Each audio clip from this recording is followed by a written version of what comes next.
नमस्कार, दिल्ली न्यूज में आपका बहुत बहुत स्वागत है। चलिए देखते हैं आज की 25 फटाफट काम की और महत्वपूर्ण बड़ी खबरों को। पर इससे पहले वीडियो को लाइक करना बिल्कुल ना भूलें। दिल्ली वासियों को मिलेगी नई डीटीसी बसों की सौगात, एक साथ रोड पर उतरेंगी इतनी इलेक्ट्रिक बसें। दिल्ली वासियों को आज 320 नई इलेक्ट्रिक बसों की सौगात मिलेगी। मुख्यमंत्री रेखा गुप्ता और परिवहन मंत्री डॉक्टर पंकज कुमार सिंह कोशक नाला जीपों पर बसों को हरी झंडी दिखाएंगे।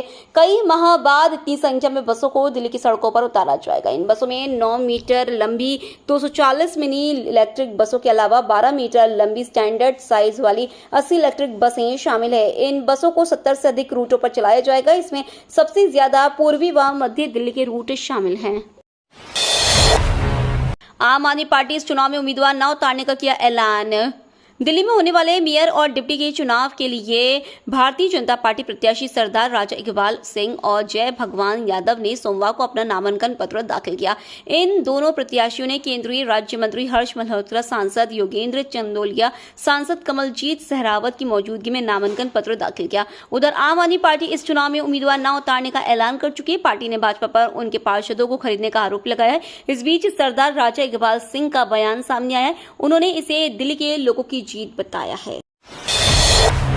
बीजेपी ने जय भगवान यादव को बनाया एमसीडी के डिप्टी मेयर पद का उम्मीदवार। भाजपा के उपमहापौर पद के उम्मीदवार 68 वर्षीय जय भगवान यादव 2 बार पार्षद बनने से पहले 33 वर्ष शिक्षक रह चुके हैं। वह 1974 से 2004 तक निगम के विभिन्न क्षेत्रों में स्थित निगम प्राथमिक विद्यालयों में प्राथमिक शिक्षक रहे। इसके बाद पदोन्नति प्राप्त कर 2004 से मार्च 2007 तक प्रधानाचार्य रहे। अप्रैल 2007 में संयुक्त निगम में बेगमपुर वार्ड से चुनाव जीतकर पहली बार पार्षद बने। चुनाव लड़ने के लिए जय भगवान ने निगम के प्राथमिक विद्यालय में प्रधानाचार्य पद से सेवानिवृत्त ले लिया था। इसके बाद वह 2022 में दूसरी बार संयुक्त नगर निगम में बेगमपुर वार्ड से पार्षद चुने गए थे। जेईई मेंस रिजल्ट के बहाने आतिशी का बीजेपी पर हमला। बीते दिनों देश में जेईई मेंस का रिजल्ट जारी हुआ। आम आदमी पार्टी को तो जैसे बीजेपी पर हमला करने का मौका मिल गया। दिल्ली विधानसभा की नेता प्रतिपक्ष आतिशी ने रेखा सरकार से सीधे पूछा कि इस बार दिल्ली के सरकारी स्कूलों के कितने बच्चों ने इस एग्जाम को पास किया है। इतना ही नहीं, आतिशी ने पिछली सरकार से भी तुलना की और कहा कि अगर केजरीवाल की सरकार होती तो दिल्ली में जेईई क्लियर करने वाले बच्चों का डंका बज रहा होता। आपके विधायक और पार्षद खुश नहीं, मेयर चुनाव से दूरी पर बोली सीएम रेखा गुप्ता। दिल्ली की मुख्यमंत्री रेखा गुप्ता ने कहा है कि दिल्ली में आम आदमी पार्टी से लोगों का विश्वास पूरी तरह खत्म हो गया है। गुप्ता ने दावा किया कि आप विधायक और पार्षद सत्ता में रहते हुए जन विरोधी नीतियां अपनाने के कारण अपनी पार्टी के नेतृत्व से नाखुश है। मुख्यमंत्री रेखा गुप्ता ने सोमवार को कहा कि दिल्ली में आम आदमी पार्टी का राजनीतिक आधार बदल गया है और लोगों का उसमें विश्वास पूरी तरह खत्म हो गया है। 2 महीने में बिना पीयूसी वाले वाहनों का पेट्रोल पंपों पर होने लगेगा चालान। दिल्ली में वायु प्रदूषण को नियंत्रित करने के लिए सरकार ने सख्त कदम उठाए हैं। बिना प्रदूषण नियंत्रण प्रमाण पत्र के पेट्रोल पंपों पर ईंधन लेने वाले वाहनों के खिलाफ स्वचालित चालान प्रणाली शुरू की गई है। इसके साथ ही तय उम्र पूरी कर चुके वाहनों की पहचान के लिए भी पेट्रोल पंपों पर निगरानी होगी। मौजूदा समय में 100 पेट्रोल पंपों पर लगाए गए सीसीटीवी कैमरों से बिना पीयूसी के वाहनों का चालान किया जा रहा है। इसके तहत बगैर पीयूसी वाले वाहन के पहुंच से संबंधित वाहन का चालान काट दिया जा रहा है। दिल्ली में नहीं घुस पाएंगी अब ये गाड़ियां, लगाए गए एएनपीआर कैमरे, जद में आते ही मिलेगी चेतावनी। दिल्ली सरकार जल्द ही दिल्ली की सीमाओं और टोल गेट पर स्वचालित नंबर प्लेट पहचान कैमरे स्थापित करने की योजना बना रही है। इससे उम्र पूरी कर चुके वाहन यदि दिल्ली में प्रवेश करेंगे तो उन्हें पकड़ा जाएगा। इसमें पुराने वाहनों को दिल्ली में प्रवेश नहीं दिया जाएगा। यह दिल्ली सरकार द्वारा शहर में वायु प्रदूषण को कम करने के लिए उठाए जा रहे कई नए उपायों का हिस्सा है। दिल्ली सरकार और एमसीडी के दफ्तरों का समय बदला, एलजी ने जारी किया आदेश। दिल्ली सरकार और दिल्ली नगर निगम के कार्यालयों का समय बदल दिया है। इस संबंध में उपराज्यपाल की ओर से एक आदेश जारी किया गया। इससे पहले दिल्ली सरकार ने प्रदूषण के कारण पिछले साल 18 नवंबर को कार्यालयों का समय बदल दिया था। उपराज्यपाल की ओर से सोमवार को जारी एक आधिकारिक आदेश के अनुसार वायु प्रदूषण के स्तर में कमी को देखते हुए दिल्ली सरकार और दिल्ली नगर निगम के कार्यालय पहले की तरह अब अपने सामान्य समय पर काम करना शुरू कर देंगे। दिल्ली के एसडीएम दफ्तरों को मिली बम से उड़ाने की धमकी, जांच में जुटे पुलिस। दिल्ली के कई एसडीएम दफ्तरों को बम से उड़ाने की धमकी मिली है। यह एसडीएम कार्यालय काप सहेड़ा, नवसफगढ़ और द्वारका इलाके में है। पुलिस ने बताया कि जांच में कुछ नहीं मिला है और आगे की जांच जारी है। पूरे तरीके से जांच करने के बाद बम की धमकी फर्जी पाई गई है। पहले दिल्ली पुलिस ने घटना की जानकारी देते हुए बताया कि एसडीएम कार्यालय में बम की धमकी के बारे में सूचना पुलिस स्टेशन काप सहेड़ा को मिली पुलिस टीम मौके पर पहुंची और पूरी इमारत को घेर लिया और वहां मौजूद कर्मचारियों और जनता को बाहर निकाला गया। सुप्रीम कोर्ट ने दिल्ली सरकार को लगाई फटकार, कहा आश्वासन के बाद भी कुछ नहीं किया। सुप्रीम कोर्ट ने दिल्ली सरकार को फटकार लगाई है। कोर्ट ने कहा कि दिल्ली सरकार कैदियों की समय पूर्व रिहाई के मुद्दे से जिस तरह निपट रही है वह खेदजनक है। कोर्ट ने एसआरपी की भी निंदा की। सुप्रीम कोर्ट ने सोमवार को कैदियों की समय पूर्व रिहाई में देरी को लेकर दिल्ली सरकार को फटकार लगाई। जस्टिस अभय एस ओका और जस्टिस उज्जवल भुइया की पीठ ने समय पूर्व रिहाई की प्रार्थना को खारिज करने के लिए सजा समीक्षा बोर्ड की भी निंदा की। कोर्ट ने मंत्री कपिल मिश्रा की अपील पर जवाब दाखिल करने के लिए दिया समय। राउचवनी कोर्ट ने दिल्ली दंगों के मामले में दिल्ली पुलिस और दिल्ली के कानून मंत्री कपिल मिश्रा की अपील पर जवाब दाखिल करने के लिए समय दिया है। कोर्ट ने दिल्ली पुलिस को दिल्ली दंगों के मामले में दायर चार्जशीट की एक कॉपी प्रतिवादियों को देने का भी निर्देश दिया है। कोर्ट ने मामले को 7 मई को बहस के लिए सूचीबद्ध किया है। अंतरिम रोक अगली तारीख तक जारी रहेगी। राउचवनी कोर्ट ने बीते 9 अप्रैल को फरवरी 2020 के दिल्ली दंगों के मामले में कथित भूमिका के लिए दिल्ली के कानून मंत्री कपिल मिश्रा के खिलाफ आगे की जांच के आदेश पर 21 अप्रैल तक रोक लगाई थी। एनसीआर के सरकारी अस्पताल में 250 रुपए में ले सकेंगे प्राइवेट रूम। फरीदाबाद के बीके अस्पताल में प्राइवेट अस्पतालों की तर्ज पर रोगियों के लिए अलग कमरे की व्यवस्था रहेगी। मरीजों को इसके लिए हर दिन सिर्फ 250 रुपए का चार्ज देना होगा। स्वास्थ्य निदेशालय ने हरियाणा के सभी चीफ मेडिकल ऑफिसरों को प्राइवेट बेड तैयार करने के आदेश दिए हैं। मुख्यमंत्री नायब सिंह सैनी ने बीते माह विधानसभा में पेश किए गए बजट में प्रदेश के सभी सिविल अस्पतालों में प्राइवेट अस्पतालों की तरह मरीजों को प्राइवेट रूम उपलब्ध कराने की घोषणा की थी।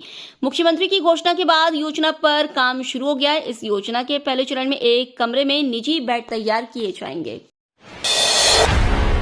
वैज्ञानिकों ने खोजा नया कलर जिसे इंसानों ने कभी नहीं देखा। वैज्ञानिकों ने एक ऐसे नए रंग की खोज करने का दावा किया जिसे इंसानों ने पहले कभी नहीं देखा है। साइंस एडवांसेस में प्रकाशित निष्कर्षों के अनुसार शोधकर्ताओं ने इस नए रंग को ओलो का नाम दिया है। केवल 5 लोगों ने इस रंग को देखा है। वैज्ञानिकों ने भी इस रंग को देखने के लिए विशेष तकनीक का सहारा लिया है। उन्होंने इसे मोर के नीले या चेती रंग जैसा कुछ बताया है, लेकिन इसे इंसान कभी नहीं देख पाएगा। रेखा गुप्ता की विधानसभा में नलों से आ रहा नाली का पानी, आपने वीडियो शेयर कर लगाया आरोप। आम आदमी पार्टी ने एक बार फिर दिल्ली की भाजपा सरकार पर हमला बोला है। पार्टी ने अपने एक्स हैंडल से वीडियो पोस्ट किया है। आपका दावा है कि सीएम रेखा गुप्ता की शालीमार बाग विधानसभा में लोगों के घरों में सीवर का पानी आ रहा है। पार्टी ने लिखा कि जब यह हाल मुख्यमंत्री के इलाके का है तो बाकी का तो समझ ही सकते हैं। आम आदमी पार्टी ने अपने एक्स हैंडल से निशाना साधते हुए कहा कि सीएम रेखा गुप्ता के इलाका शालीमार बाग में नलों से सीवर का पानी आ रहा है। बीजेपी की विपदा सरकार की मुख्यमंत्री रेखा गुप्ता जी के विधानसभा क्षेत्र शालीमार बाग में लोगों के घरों में सीवर का गंदा और बदबूदार पानी आ रहा है। दिल्ली की अदालत ने डेरेक ओ ब्रायन समेत ममता के 10 साथी को किया तलब। दिल्ली की राउचवनी कोर्ट ने सोमवार को कई सांसदों सहित तृणमूल कांग्रेस के 10 नेताओं को समन जारी किया है।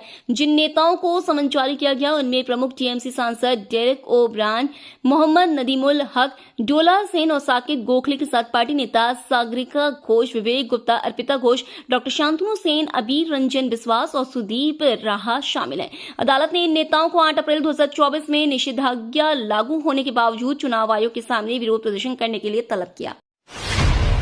सऊदी अरब से आ रहे विमान की दिल्ली एयरपोर्ट पर इमरजेंसी लैंडिंग, जारी हुआ अलर्ट। सऊदी अरब के जेद्दा से आ रहे विमान की दिल्ली एयरपोर्ट पर इमरजेंसी लैंडिंग कराई गई है। बताया जा रहा है कि इस विमान के टायर में खराबी आ गई थी, जिसके बाद इसकी इमरजेंसी लैंडिंग कराई गई। विमान की इमरजेंसी लैंडिंग से पहले के लिए एयरपोर्ट पर अलर्ट जारी कर दिया गया था। इस अलर्ट पर दमकल, एम्बुलेंस, सुरक्षाकर्मी आदि पहुंचे थे। इसके बाद विमान को सकुशल रनवे पर उतार लिया गया है। सभी यात्री पूरी तरह सुरक्षित है।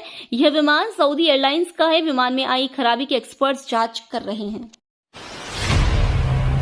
हार के डर से पीछे हटी आप, सीएम रेखा गुप्ता ने किया तीखा हमला। दिल्ली की मुख्यमंत्री रेखा गुप्ता ने हार के डर से 25 अप्रैल को होने वाले मेयर चुनाव से दूर रहने का फैसला करने के लिए सोमवार को आप की आलोचना की। उन्होंने दावा किया कि यह फैसला अंदरूनी कलह और राजनीतिक शर्मिंदगी के डर से जुड़ा हुआ है। सीएम गुप्ता ने कहा, यह अच्छा है कि उन्हें समय रहते यह एहसास हो गया कि हवा उनके खिलाफ बह रही है। उन्होंने कहा, आज आपके पार्षद और नेता अपने ही नेताओं से परेशान है। पार्टी दिल्ली में तेजी से अपनी जमीन खो रही है और लोग अब उन पर भरोसा नहीं करते। सीएम गुप्ता ने चुनाव परिणामों पर दोहरे मापदंड अपनाने के लिए आप पर निशाना साधा। दिल्ली के 18 इलाकों में 12 घंटे तक नहीं आएगा पानी, जल बोर्ड ने जारी की लिस्ट। दिल्ली में रहने वाले लोगों को आज पानी की कमी का सामना करना पड़ सकता है। दिल्ली जल बोर्ड ने 18 इलाकों की लिस्ट जारी कर बताया है कि मेंटेनेंस के कारण इन जगहों पर 12 घंटे तक पानी की सप्लाई नहीं होगी। इसके साथ ही जल बोर्ड ने उन इलाकों की भी लिस्ट जारी की है जहां इसका असर पड़ सकता है। ये इलाके दक्षिण पश्चिम दिल्ली के हैं। ऐसे में सभी लोगों से कहा गया है कि पहले से पानी भरकर रख लें और जरूरत पड़ने पर टैंकर बुलाने के लिए फोन करें।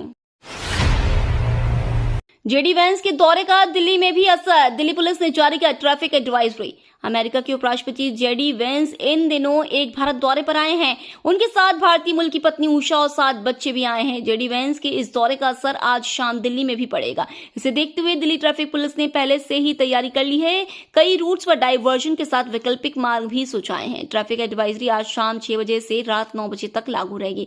जेडी वैंस आज दिल्ली में ही रुकेंगे। ऐसे में उनके वीआईपी मूवमेंट को देखते हुए यह व्यवस्था की गई है। सीएम रेखा ने लॉन्च किया हीट एक्शन प्लान 2025, 3-4 हजार वाटर कूलर और प्याऊ की सुविधा।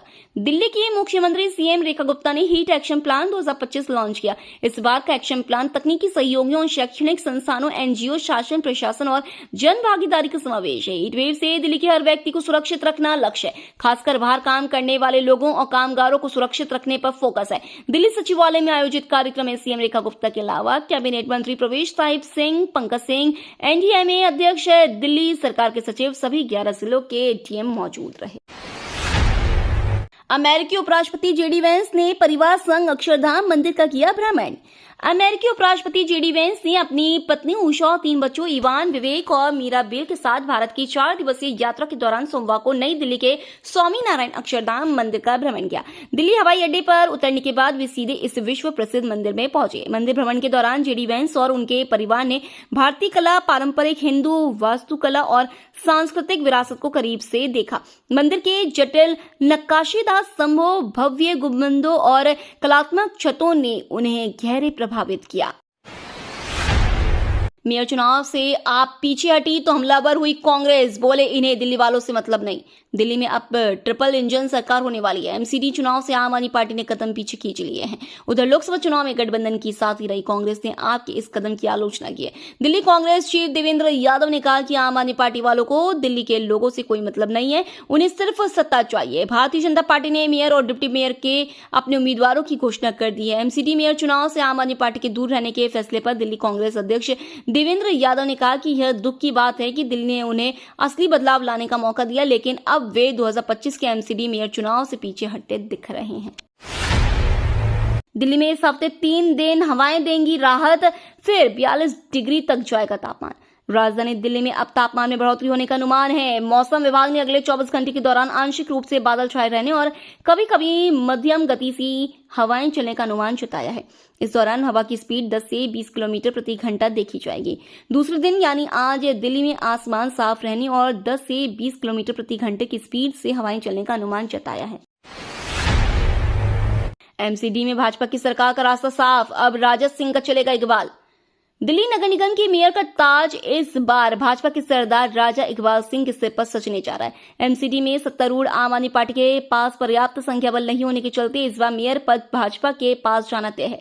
दिल्ली के मुखर्जी नगर से भाजपा के पार्षद राजा इकबाल सिंह फिलहाल एमसीडी में विपक्ष के नेता हैं। एमसीडी के मेयर और डिप्टी मेयर पद के लिए चुनाव 25 अप्रैल को होंगे। आपके दिल्ली प्रदेश अध्यक्ष सौरभ भारद्वाज ने इस बार आम आदमी पार्टी के मेयर का चुनाव नहीं लड़ने की घोषणा कर दी है। भारत से पंगा लेकर बांग्लादेश ने अपने पैरों पर मारी कुल्हाड़ी, 170 कारखाने बंद। बांग्लादेश का एंटी इंडिया रवैया देश के लिए घातक साबित हो रहा है। कोविड-19 ने पहले ही देश की अर्थव्यवस्था को बुरी तरह से नुकसान पहुंचाया था। देश की सीमा को बंद करना पड़ा था, सप्लाई चेन ठप पड़ गया था। वहीं अब मोहम्मद यूनुस के फैसलों से बांग्लादेश बर्बादी के समंदर की तरफ दौड़ पड़ा है।